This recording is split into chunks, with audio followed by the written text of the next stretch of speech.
Hello friends, நான் உங்கள் சுஜி சுரேஷ். என் மனைவி நண்பனின் காதலி கதையின் பகுதி 16. வாங்க கதைக்குள் போகலாம். சரிதாவிடம் கோபி அந்த கேள்வியை பட்டென்று கேட்டுவிட்டான். நீ ஜெகனை காதலிக்கிறாயா என்று. சில நிமிடங்கள் சரிதா அதிர்ச்சியில் இருக்க, சாரி சரிதா, உன் பர்சனல் விஷயத்தில் தலையிடுவது சரியில்லை என்று எழுந்தாள். அவள், கோபி சார், இந்த கேள்விக்கு நான் என்ன பதில் சொல்வது என்று தெரியவில்லை என்றாள். சரிம்மா, குட் நைட் என்று கூறி தன் ரூமுக்கு சென்று விட்டான். சஞ்சய்க்கு சரிதா கொடுத்த தகவலில் இந்த பெரிய பிஸ்னஸ் பெற்றுவிட்ட மகிழ்ச்சியில் அவளுக்கு ஏதாவது பரிசு கொடுக்க வேண்டும் என்று நினைத்தான். தான் அவளை கடைக்கு கூட்டி சென்று ஆடைகள் வாங்கி தர நினைத்தான். அது நடக்காமல் போனதில் கொஞ்சம் வருத்தம் இருந்ததால் தன் பீரோவிலிருந்து ஒரு மாதம் முன்னாடி அம்மாவுடன் சென்று ஒரு கடையில் பச்சை வண்ண பட்டுப்புடவையில் தங்க ஜெரிகை போட்ட அந்த புடவையை எடுத்து தன் அலுவலக பையில் போட்டுக்கொண்டான். நாளை அவளுக்கு கிஃப்டாக கொடுக்க எண்ணினான்.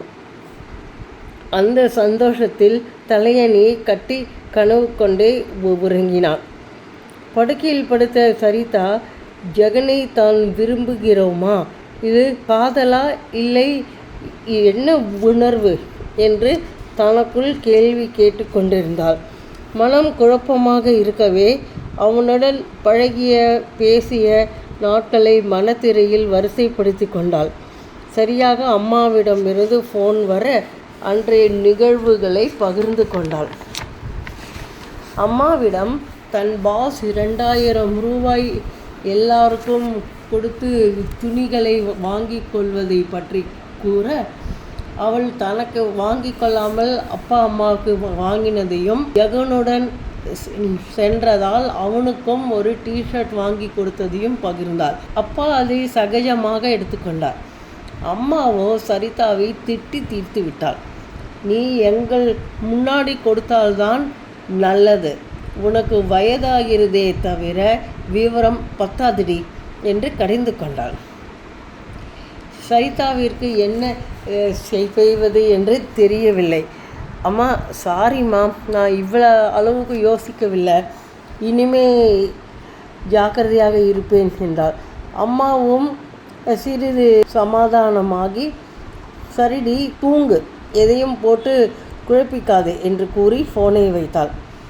அலுவலகத்தில் எல்லா ஸ்டாஃபையும் மீட்டிங்குக்கு அழைத்திருந்தான் சஞ்சய். தன் புதிய ப்ராஜெக்ட் வெற்றிகரமாக அமைந்ததை பற்றியும் ஒரு 15 பேர் கொண்ட குழுவையும் ஏற்பாடு செய்து பணியை விரைவாக செயல்படுத்த வைத்தான். பிறகு சரிதாவை தன் அறைக்கு வர சொல்ல கோபியையும் கண்களால் வர செய்தான். அவன் அன்று காலை அலுவலகத்துக்கு வரும்பொழுது கோபிக்கும் ஒரு ஷர்ட் எடுத்து வைத்திருந்தான். சரிதா, நேற்று இரவு நீ கொடுத்த டேட்டாக்கள் எல்லாம் மிகவும் துல்லியமாகவும் பர்ஃபெக்டாகவும் இருந்ததால் நமக்கு ஒரு மிகப்பெரிய ஆர்டர் கிடைத்துள்ளது. இது முதல் ப்ராஜெக்ட் வெற்றி அடைந்தால் நமக்கு பல லட்சங்களில் லாபமும் வரும், தொடர்ந்து பிஸ்னஸ் வரும் என்று கூறி 2 பைகளை எடுத்து டேபிளில் வைத்தாள். டேய் கோபி, இது உனக்குடா. சரிதா, இது உனக்கு என்று வழங்கினான். கோபி பிரித்து பார்க்க விலை உயர்ந்த ஷர்ட் பேண்ட் இருந்தது. தேங்க்ஸ்டா மச்சான், ரொம்ப அழகாக செலக்ட் பண்ணிருக்க என்று புகழ்ந்தான். தன் டப்பாவை பிரிக்க அந்த விலை உயர்ந்த பட்டுப்புடவையை ஜொலித்தது. சரிதாவிற்கு பேச்சே வரவில்லை.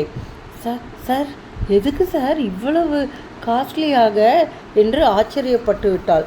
எப்பொழுதும் கோபிதான் எனக்கு உடனே நான் கேட்கும் விஷயங்களை திரட்டி கொடுப்பாள். இப்போ நீ வந்தவுடன் எனக்கு மிகவும் துரிதமாக செயல்பட்டு என் தொழிலில் உச்சக்கட்டம் செல்வதற்கு உதவுகிறாய். இது ஒரு சிறிய அன்பளிப்பு தான். என் கடமை தான் சார், நான் செய்கிறேன் என்றால் மெல்லிய குரலில் கண்களை விரித்தபடியே. நம் அலுவலக ஆண்டு விழாவிற்கு நீ இதை கட்டி கொண்டு வா என்றாள். அவளும் சரி சார் என்றாள். இதனை கொண்டாட நாம் மதிய உணவுக்கு வெளியே போகிறோம் என்றாள். அவளால் மறுக்க முடியவில்லை. மூவரும் அந்த நட்சத்திர ஹோட்டலில் உணவு ஆர்டர் கொடுத்து பேசிக்கொண்டிருந்தார்கள். அப்பொழுது ஜெகனிடமிருந்து கைபேசி வர, சரிதா ஒரு நிமிஷம் சார் என்று கூறி ஜெகனிடம் தான் பாஸ் கூட வெளியில் வந்திருப்பதை பற்றி கூறி பிறகு பேசுவதாக கூறி வைத்தாள். கோபிக்கு புரிந்துவிட்டது அது ஜெகனின் அழைப்பு என்று. சஞ்சயின் கோப பார்வையில் இருந்தே கோபியும் புரிந்து கொண்டாள்.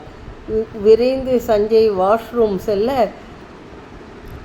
தொண்டையை செருமியபடியே கோபி சரிதா என்று மெதுவாக ஆரம்பித்தாள்.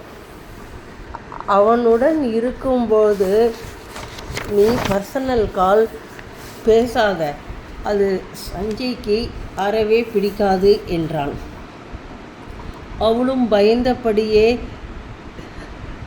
சாருக்கு கோபம் ரொம்ப வருமா என்று பாவமாக கேட்க, கோபி சரிதா நீ சஞ்சயை பற்றி என்ன நினைக்கிற என்று கேட்டான். புரியாமல் அவளோ, அவர் சிறந்த உழைப்பாளி, பெரிய பதவியில் இருக்கும் செல்வந்தர், எல்லாருக்கும் அள்ளி கொடுக்கும் குணமுடையவர் என்று மேல் நோக்கமாக கூறினார். சிரித்து கொண்ட கோபி, அது சரி, மீதியை நான் கூறுகிறேன். அவன் அவ்வளவு சீக்கிரம் யாரையும் நம்ப மாட்டான், நெருங்கி பழகவும் மாட்டான். உன் பதவிக்கு அவன் இவ்வளவு சம்பளம், சலுகைகள், வீடு, பாதுகாப்பு, உணவு என்று பார்த்து செய்கிறான் என்றால் உன் மீது அவனுக்கு அழுத்தமாக நம்பிக்கை உள்ளது என்று அர்த்தம். இனிமேல் அவன் மனம் கோலாமல் நடக்க வேண்டியது உன் கடமை. நான் சொல்வது புரிந்து அதன்படி நடப்ப என்று நம்புகிறேன் என்றான். சஞ்சய் வருவதை பார்த்து கொண்டேன். அவளும் தலையை குனிந்தபடி சரி சார் என்றாள். இயல்பாக வந்த சஞ்சய் சரிதாவிற்கு பார்த்து உணவுகளை பரிமாற, அவளோ போதும் சார், போதும் என்றால் தயங்கியபடியே. கோபி கூறியது அவள் மூளைக்குள் கொடந்து கொண்டே இருந்தது. வேலைக்கு செல்லும் பெண்களுக்கு இவ்வளவு துன்பங்கள் இருக்குமா என்று யோசித்தபடியே ஒரு வழியாக சாப்பிட்டு முடித்தாள். அன்று இரவு அவளுக்கு அம்மா திட்டியது, சஞ்சய் கோபப்பட்டது, கோபி கூறிய அறிவுரை என்று அவளை மிகுந்த குழப்பத்தில் ஆற்றியது. ஹலோ ஃப்ரெண்ட்ஸ், இந்த கான்செப்ட் உங்களுக்கு பிடிச்சிருந்தா சப்ஸ்கிரைப் பண்ணுங்கள், லைக் பண்ணுங்கள், கமெண்ட் பண்ணுங்கள், ஷேர் பண்ணுங்கள்.